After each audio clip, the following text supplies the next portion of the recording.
Morning student, class 11th का 7th lesson है बेटा हमारा रजनी, जिनकी लेखिका है मन्नू भंडारी। कल तक हमने किया था किस प्रकार अमित के मैथ में कम आने के कारण उसने कहा था कि टीचर ने मुझे बार बार ट्यूशन लेने के लिए कहा, लेकिन मैं ट्यूशन नहीं ले सका क्योंकि हाफ ईयरली में मेरे 96 नंबर आए थे, लेकिन अब मेरे कुल 72 नंबर ही आए हैं। उनका कारण यही है कि क्योंकि टीचर ने मुझे बार बार ट्यूशन लेने के लिए कहा था और मैंने ट्यूशन नहीं लिया, तो इसलिए उसने मेरे नंबर काट लिए हैं। उसके बाद है रजनी डांटते हुए, फिर आंसू जनता नहीं, रोने वाले बच्चे रजनी आंटी को बिल्कुल पसंद नहीं। मम्मी ने बिल्कुल ठीक ही कहा है और ठीक ही किया। जिस विषय में तुम वैसे ही बहुत अच्छे हो उसमें क्यों लोगे ट्यूशन? ट्यूशन तो कमज़ोर बच्चे लेते हैं। जब अमित अपनी माँ से कहता है कि मैंने बार बार आपको ट्यूशन लेने के लिए कहा था, लेकिन फिर रजनी आंटी से समझाते हुए कहता है कि बेटा आपकी मम्मी ने बिल्कुल ठीक ही कहा था कि जिस विषय में आप में बहुत अच्छा मैथ आता था, लेकिन उस विषय में आपको ट्यूशन लेने की ज़रूरत ही नहीं थी, क्योंकि ट्यूशन तो वो लोग लेते हैं जो बहुत कमज़ोर होते हैं। आप जानते नहीं आंटी, अच्छे बुरे की बात नहीं होती। फिर अमित आंटी से कहता है, रंजना आंटी से कहता है कि आंटी आप नहीं जानते अच्छे बुरे की बात। अगर सर कहे और बार बार कहे तो लेनी ही होती है, वरना तो नंबर कम ही हो जाते हैं। क्योंकि मैथ वाले टीचर ने मुझे बार बार ट्यूशन लेने के लिए कहा था और मैंने नहीं लिया, तो ये समझो कि बार बार कहने के कारण भी इसलिए उसने मेरे मैथ में नंबर काट लिए हैं। पेपर तो अच्छा करो तब भी नंबर कम हो जाते हैं। हाँ, कितना ही अच्छा करो फिर भी कम हो जाते हैं। जैसे जैसे मेरे अमित कहता है, जैसे जैसे मेरे हो गई रंजनी, यानी कि अच्छा पेपर करने पर भी कम आते हैं, सिर्फ इसलिए ट्यूशन नहीं ली। तो यह सर की गलती नहीं, बदमाशी है और तू मम्मी से लड़ रहा है, सर से जाकर लड़। यानी कि फिर वह कहती रंजनी आंटी से कहती है, और फिर तुम अपनी मम्मी से लड़ रहा है, ये बात तुम टीचर के साथ जाकर लड़ाई क्यों नहीं करती? कि मैंने मैथ का इतना अच्छा पेपर किया, उसके बावजूद भी तुमने हमारे नंबर काट लिए हैं। अमित इस भाव से सिर हिलाता है मानो कितने बेकार की बात कर रही है रजनी आंटी। लीला तो 2 गिलासों में शिकंजी बनाकर लाती है। अमित लेने के लिए हाथ नहीं बढ़ाता तो रजनी गुड़कती है, रजनी चलो पियो शिकंजी, देखते नहीं चेहरा कैसे पसीना पसीना हो रहा है। दोनों शिकंजी पीने लगते हैं। इस दौरान रजनी कुछ सोच रही है। शिकंजी ख़त्म करके, कल आप 9 बजे तैयार रहिए, अमित साहब आपके स्कूल चलना है। तो उसमें रजनी अमित से कहती है कि कल मैं आपको स्कूल जाकर देखती हूँ। आप कहते हो कि आपने इतना अच्छा पेपर किया, उसके बाद भी आपके नंबर नहीं आए, तो कल से मैं आपके स्कूल चलती हूँ, वहाँ जाकर देखती हूँ। अमित एकदम डर जाता है, कल से तो छुट्टी है पर आप अगर स्कूल जा कर कुछ कहेंगी तो सर मुझसे गुस्सा हो जाएंगे। वहाँ मत जाइए प्लीज़, वहाँ बिल्कुल मत जाइए। फिर अमित रजनी से कहता है कि आंटी आप कल स्कूल में मत जाना। एक तो कल से स्कूल की छुट्टियां पड़ रही हैं, लेकिन आप गई तो यानी कि सर मुझ पर बहुत ज़्यादा गुस्सा होंगे कि मैंने जब बार बार आपको ट्यूशन लेने के लिए कहा था आप नहीं लिया, क्योंकि हाफ ईयरली का तो मैथ का पेपर बहुत आसान था, इसलिए आपके ज़्यादा नंबर आ गए थे। लेकिन अब मैंने कहा था कि वार्षिक परीक्षा में पेपर मुश्किल आता है, इसलिए आपने ट्यूशन नहीं लेने के कारण आपके नंबर कम आए हैं। तो फिर बार बार उसे कहता कि आप मत जाना। हाँ रजनी कुछ कहोगी। फिर लीला उससे कहती है कि मैं तुम वहाँ जाकर कुछ करोगी तो अगले साल कहीं और ज़्यादा परेशान न करे। अब जब रहना इस स्कूल में है तो इन लोगों से झगड़ा क्या। तो लीला उसे कहती है कि मुझे अपने बेटे को कहीं दूसरे स्कूल चेंज नहीं करवाना, इसी स्कूल में रहना है। यदि आप जाकर उसे कुछ कहेंगे तो यानी कि टीचर मेरे बच्चे को बार बार परेशान करेंगे, और ये चीज़ मुझे अच्छी नहीं लगती है। रजनी बात को बीच में ही काटकर गुस्से से, यानी वे लोग जो भी जुल्म ज़्यादातरी करें हम लोग चुपचाप बर्दाश्त करते जाएं। सही बात करने से डर लग रहा है तुझे मेरी माँ को। यानी कि फिर रजनी कहती है कि अमित और आपकी माँ दोनों को यानी कि अच्छी बात कहने में डर लगता है, मैं जाकर कह देती हूँ। ये हमारा गद्यांश है। सबसे पहले हमें इसका प्रसंग लिखना है। प्रस्तुत पद्यांश हमारी हिंदी की पाठ्य पुस्तक आरोभाग 1 में संकलित मन्नू भंडारी रजनी नामक पाठ से ली गई है। इनमें इनकी लेखिका मन्नू भंडारी है। इनमें इन पंक्तियों में कवि ने रजनी के बारे में बताते हुए कहते कि लेखिका किस प्रकार से जब रजनी अमित के विरुद्ध आवाज़ उठा रही है तो उसमें लीला और अमित उसे मना करते हैं। उसके बारे में बताते हुए कह रही है कि अमित के कम नंबर, यानी कि फिर इसके बाद में इसकी व्याख्या लिखने, यानी कि वे लोग जुल्म से हैं। कहते हैं अमित के गणित में कम अंक आने के कारण रजनी जब उसके विद्यालय में पता करने के लिए जाती है तो उसमें लीला और अमित शिकायत नहीं करना चाहते कि कहीं उसके, इसलिए शिकायत नहीं करना चाहे कहीं उसके अध्यापक उसे फिर बाद में परेशान न कर सके। तब रजनी शिकायत नहीं करना चाहते कि उसके अध्यापक उसे परेशान करें। तब रजनी उसे कहती है, फिर रजनी उनसे अमित और उसकी माँ से लीला से कहती हैं तो फिर इसके मतलब यदि आप इतना डरते हैं तो बार बार वे लोग आप हम पर जुल्म करते रहें और हम उन लोगों का बर्दाश्त करते रहें, बार बार उनकी चीज़ों को सहते रहें कि हमारे बच्चे का पेपर अच्छा होने के बावजूद भी उनके कम अंक आए हैं। हर चीज़ को इस तरह से बर्दाश्त करें। सही बात कहने से डर लगता है, कहीं अध्यापक उसे परेशान न करें। चुपचाप से इसी बात कहने और तथा उससे उसकी माँ को डर लग रहा है। अरे जब बच्चे ने सारा पेपर ठीक किया तो काफ़ी देखने की मांग तो हम कर ही सकते हैं। फिर तब रजनी के विचार से वे पूरी तरह से सहमत भी है। यदि हमारे बच्चे ने पेपर अच्छा किया है तो हमें इस बात का पूरा विश्वास है कि हमारे बच्चे के अच्छे अंक आने चाहिए। यदि हमें अपनी आशा से कम अंक मिलते हैं तो अपनी शिकायत, अपनी कॉपी दिखाने में अधिकार मिलना चाहिए। यदि हमारे अनुसार हमें पता है कि हमारा बच्चा पढ़ने में अच्छा नहीं है, इतने कम अंक है, तो हम मानते हैं कि हम उसकी कॉपी नहीं देख सकते। लेकिन जब हमें पता हमारा बच्चे का पेपर भी अच्छा कि उसके बाद भी कम नंबर आए तो हम क्या जाकर ये चीज़ें भी नहीं कर सकते हैं? तो हम कॉपी देखने की मांग तो कर ही सकते हैं। फिर रजनी कहती है कि क्या हम कॉपी देखने की मांग भी नहीं कर सकते उन लोगों से कि हमारे बच्चे के कितने अच्छे अंक आए, कम अंक आए, क्यों आए हैं, पता तो लगे कि आखिर किस बात के नंबर कटे हैं। यदि हम यही सोचते रहें कि हमें कम से कम ये तो पता चले कि हमारा बच्चा ही झूठ बोल रहा है या फिर उन्होंने जानबूझकर हमारे बच्चे के अंक आए, ताकि हमें पता चले कि हमारे बच्चे के वैसे कम नंबर आए हैं तो हम अपने बच्चे को डांट फटकार करके यानी कि पढ़ा लिखा सकते हैं। और लेकिन जब तक हम पता नहीं करेंगे तब तक हम यही चीज़ें सोचते रहेंगे कि हमारे बच्चे के अंक काट लिए गए हैं। इसके बाद में इसका विशेष लिखना है कि इन पंक्तियों में इसके कवि में रजनी को यह चीज़ अनुचित लगती है कि अमित का सारा पेपर ठीक होने के बाद भी उसके नंबर काट दिए गए हैं। भाषा सहज व सरल है, भावात्मकता शैली भी है, ओजपूर्ण है। इसके बाद में इसी गद्यांश के यहाँ से लिख, जो हमारा ये गद्यांश, इसके क्वेश्चन आंसर हैं।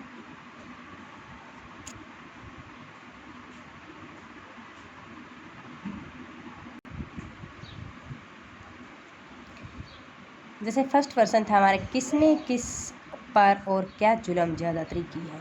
अमित के स्कूल के टीचर गणित के अध्यापक थे जो मिस्टर पाठक, उसने अमित पर बहुत जुल्म ज़्यादती की थी, इसलिए कि वार्षिक परीक्षा में उसके क्या कम नंबर, अर्धवार्षिक परीक्षा में उसके 96% आए थे और लेकिन अब उसके 72 ही अंक आए हैं। तो इस वार्षिक परीक्षा में कम अंक आने के कारण केवल उनके टीचर मिस्टर पाठक का, क्योंकि बार बार जब उसने ट्यूशन लेने के लिए कहा और अमित ने ट्यूशन नहीं लिया, इस कारण से उसके बच्चे के कम अंक आए हैं। सही बात कहने में किसे और क्यों डर लग रहा है। अमित तथा उसकी माँ लीला को सही बात कहने में डर लग रहा है क्योंकि वे सोचते थे कि कहीं हमारे बच्चे को अगली 12वीं क्लास में इस स्कूल में पढ़ना है और कहीं हमारे बच्चे को वो परेशान न करने लगे। इसलिए वह हेडमास्टर से जाकर किसी प्रकार की कोई शिकायत नहीं करती है। वक्ता कौन है? वक्ता कौन थी? रजनी थी, जो बार बार उनसे कह रही थी वह क्या करना चाहती है। वह बार बार यह कहना चाहती है कि उनके स्कूल की यह बात स्कूल के हेडमास्टर से कहने में क्या हर्ज है कि अमित के अगले साल भी इस स्कूल में पढ़ना है और स्कूल के अध्यापक उसे तंग करने लगेंगे।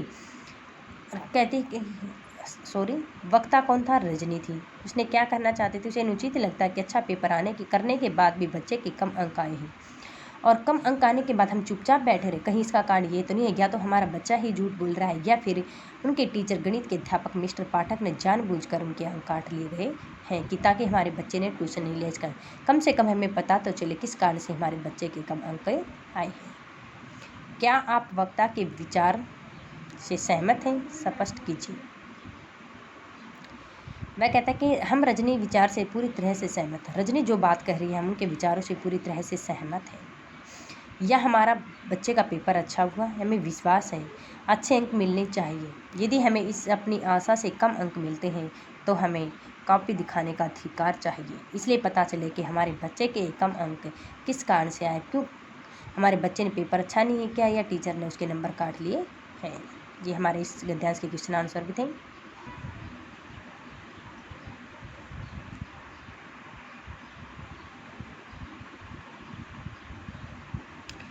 आगे हैं, अमित झुंझलाकर बता तो दिया आंटी आप। रजनी गुस्से से, ठीक है तो अब बैठ कर रो, तुम माँ बेटे दोनों। तो फिर बार बार अमित यानी कि रजनी आंटी से रजनी से कहता है कि आंटी हमने आपको बता दिया नहीं जाना, क्योंकि अगले साल मुझे उसी स्कूल में पढ़ना है और टीचर मेरे साथ भेदभाव करेंगे। तो फिर रजनी उसे कहती है चलो ठीक है दोनों माँ बेटा इसी तरह से रोती रहो तुम। रजनी गुस्से में बैठ कर रो, दंदनाते निकल जाते हैं, दोनों के चेहरे पर ऐसा ही का भाव है। लीला अब यह रजनी कोई और मुसीबत न खड़ी करे। लीला फिर बार बार ये सोच रही है कि रजनी कहीं और कार्य समाप्त मुसीबत तो हमारे लिए खड़ी नहीं कर देगी। स्कूल के हेडमास्टर का कमरा बीड़ी सी टेबल, दीवार के सहारे रखी कांच की अलमारी में बच्चों द्वारा जीते हुए कप और शील्ड्स जमे हुए रखे हैं। दीवार पर कुछ नेताओं की तस्वीर, एक बड़ा सा मैप लटका है। एक स्कूल के हेडमास्टर के कमरे का वातावरण तैयार किया गया है। हेडमास्टर काम में व्यस्त है। चपरासी बड़े अदब से एक चिट लाकर रखता है और हेडमास्टर कुछ क्षण उसे देखता रहता है। हेडमास्टर बुलाओ। रजनी का प्रवेश नमस्कार करती है। हेडमास्टर बैठे, कुछ देर रुककर कहिए मैं आपके लिए क्या कर सकता हूँ। रजनी, मैं 7th क्लास के अमित सक्सेना की मैथ्स की कॉपी देखना चाहती हूँ। हेडमास्टर के चेहरे पर ऐसा भाव जैसे कुछ समझा न हो। ईयरली एग्जाम की कल ही जिसका रिजल्ट निकला है। तो उसी समय रजनी अगले दिन क्या करती है, स्कूल में चली जाती है और वहाँ जाकर देखती है वह हेडमास्टर के कमरे में क्या क्या गिफ्ट्स यानी कि शील्ड वगैरह रखी हुई है और कैसे उसका कमरा सजा हुआ है।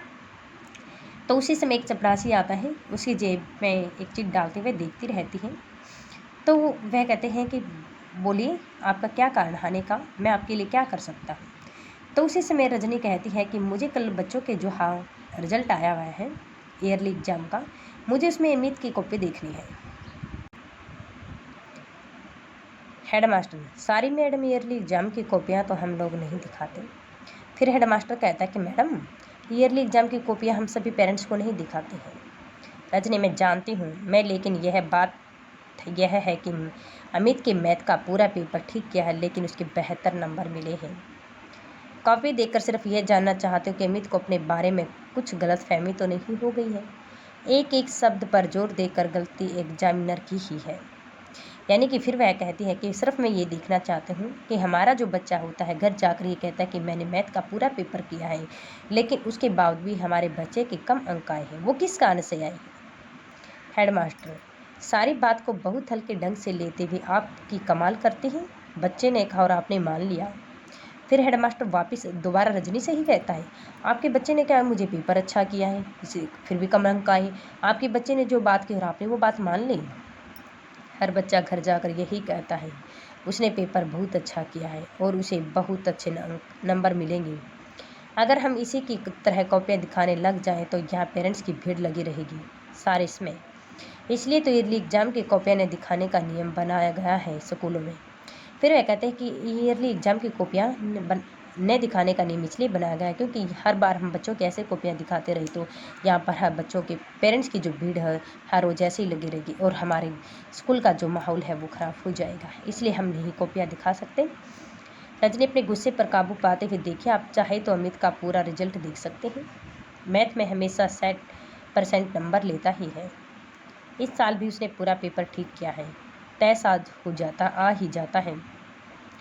कॉपी देखकर मैं सिर्फ ये जानना चाहती हूँ कि नंबर आखिर काटे किस बात के हैं। फिर बार बार यानी कि अपने क्रोध पर काबू पाते हुए रजनी फिर कहती है, देखिए आप समझिए, हर बार अमित के अच्छे नंबर आते हैं लेकिन इस बार का अंक आए हैं तो हम ये जानना चाहते हैं सिर्फ हमारे बच्चे की ही गलती है या चेक करने में कोई गलती हो गई है। हेडमास्टर, आप बहस करके बेकार ही अपना और हमारा समय बर्बाद कर रही हो। मैंने कह दिया न कि कापियाँ दिखाने का नियम नहीं है और मैं नियम नहीं तोड़ूंगा। रजनी व्यंग्य, नियम यानी कि आपका स्कूल बहुत नियम से चलता है। रजनी फिर बार बार उससे कहते, अच्छा आप नियम तोड़ने की बात कर रही हो, आप नियम के पक्के हो, नियमानुसार अपने स्कूल को चलाते हैं। हेडमास्टर गुस्से से, what U D man. Rajni, I mean what I से। नियम का जरा भी ख्याल होता तो इस तरह की हरकतें नहीं होती स्कूल में। कोई बच्चा बहुत अच्छा है किसी विषय में, फिर भी उसे मजबूर किया जाता है कि ट्यूशन लो। ये कौन सा नियम है आपके स्कूल का?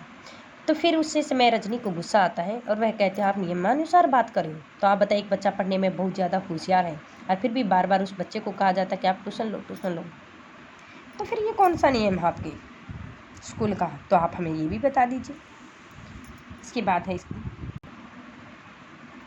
जहाँ तक हमने लेसन पढ़ा उसमें से क्वेश्चन जैसे रजनी कैसी महिला है।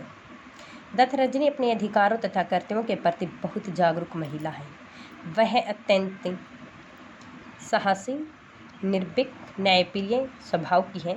वह किसी पर होते हुए अन्याय को बिल्कुल भी सहन नहीं कर सकती।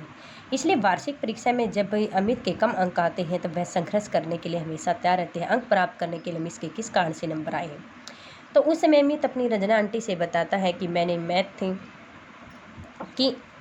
ट्यूशन ही लिया, मेरे टीचर ने मुझे बार बार ट्यूशन लेने के लिए कहा था और ट्यूशन लेने के कारण मुझे मैथ में कम अंक आए हैं।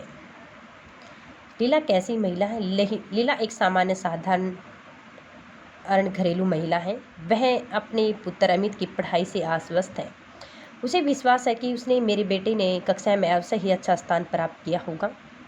जब अमित की कक्षा में जब हाफ ईयरली में जब उसके अपने क्लास में दूसरे नंबर पर आया था, लेकिन अब वार्षिक परीक्षा में वह अपने क्लास में छठे नंबर पर आया है, क्योंकि इसके गणित में बहुत कम अंक मिले हैं और गणित में कम अंक मिलने के कारण उसकी परसेंटेज कम हो गई है।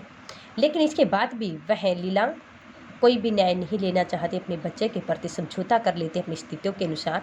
और रजनी उसे कहते हैं कि मैं स्कूल में जाकर करूँगी, रजनी को भी वह स्कूल में जाने के लिए मना करती है।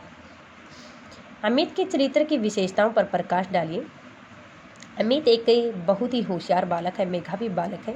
वह 7वीं कक्षा में पढ़ता है। वह हमेशा अपनी क्लास में प्रथम स्थान प्राप्त करता है, प्रथम या द्वितीय स्थान ही प्राप्त करता है।